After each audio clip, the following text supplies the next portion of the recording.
making a key protector for your motorcycle. So here's my key protector that I've been using, and it was too short for the key I wanted to use. I've had to put a new ignition on a motorcycle, new ignition switch, so now I have two keys on my key ring.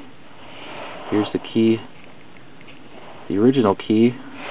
This opens my gas tank and my helmet lock, and I have the key to my new ignition. So this is a piece of leather, some leather I had laying around. This part has to be lower to allow the key to slide in. If you made it right to the top, you wouldn't be able to get your key in unless you had a very big loop. So that's why this is lower. It's at an angle just to be stylish. It's kind of the way the leather was. I sewed it at 3 points. The bottom's open just because the key's not long enough to reach to the bottom. And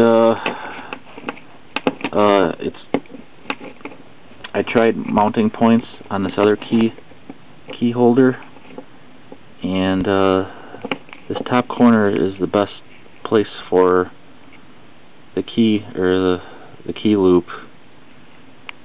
It allows the key, so it sits high right up here, and then it kind of rests in the pocket, and that kind of holds it in place.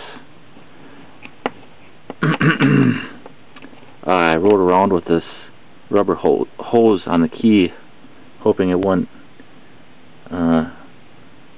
scratch up the top triple clamp on the motorcycle, but it did. So here's one for car keys. You see guys driving around on their motorcycles with their whole loop of keys on their motorcycle key loop, and the keys are flying around, scratching up the whole triple clamp area. So this one I started out with just I sewed these individually. So I sewed it right here. It was too loose to hold the keys in. I sewed it right here, second hole, and this is the minimal distance. If you sew this one up, you won't be able to get the keys in.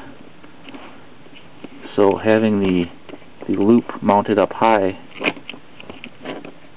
it keeps the keys at an angle, so they're up high here and they're sloping down into the key protector.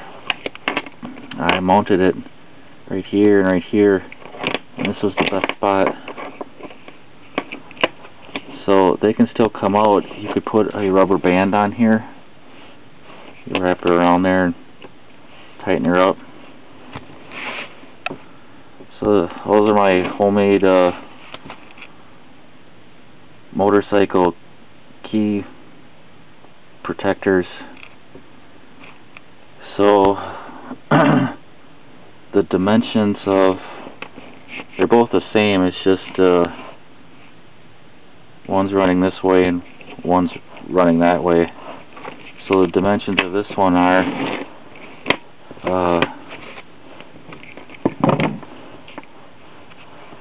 it's 3 3/4 inches right here, and then this piece is 2 inches, and then the total width of this is 3.5 inches. And then this is just, so when you cut that out, this will be 2 inches, this will be 3 1/4, and it's just a straight line from this height to that height, and cut it out. And I also used a nail on my second one to make the holes. It's very hard to push a big needle through this leather, so I just took a roofing nail and banged the holes through. and I used fishing line on this. I think fabric line is too wimpy for most heavy uses.